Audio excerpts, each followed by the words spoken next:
Let's bring in Brian Stelter, former anchor of CNN's Reliable Sources and current special correspondent for Vanity Fair. He's the author of the book Network of Lies, the epic saga of Fox News, Donald Trump, and the battle for American democracy. Brian, good to see you again. First, what did you think of Dana Bash and Jake Tapper last night? Look, I have a lot of respect for Jake and Dana. I have not talked to them, though, about the debate. I think they were put into this incredibly high-stakes, high-pressure situation. This entire debate for CNN was really high risk, but also high reward. And I think CNN mostly came away feeling those rewards. Yes, there's these liberal complaints about the fact-checking. But here's the thing, Dan. Philosophically, I totally agree. There should be fact-checking. There should be live fact-checking, philosophically.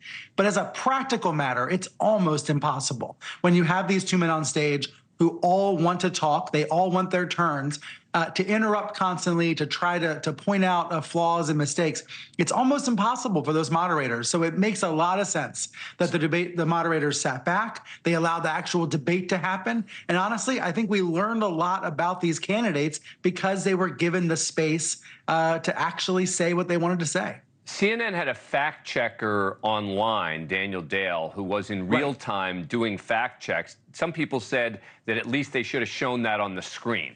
What do you think of that? Right. So I've been thinking about that today, and I think that by the time that fact check would appear on TV, the candidates had moved on to the next point. And so again, as a practical matter, I don't think it's possible. Here's an example of one of the Trump lies that really got under my skin. He said, Biden wants to quadruple your taxes. He wants to raise your taxes 4 times. Now that's pretty crazy. If you hear that and you think, holy moly, can you imagine paying 4 times as much in taxes? Of course, it's total nonsense. The Biden team proposed quadrupling the corporate buyback tax for stocks from 1% to 4%. That's a quadruple increase, but it's not going to happen, and it wouldn't affect you or me, Dan. It's total nonsense. So by the time you actually explain that, you see how I'm having a hard time explaining it right now. Trump's already on to the next point. That's why I don't think live fact-checking was actually practical.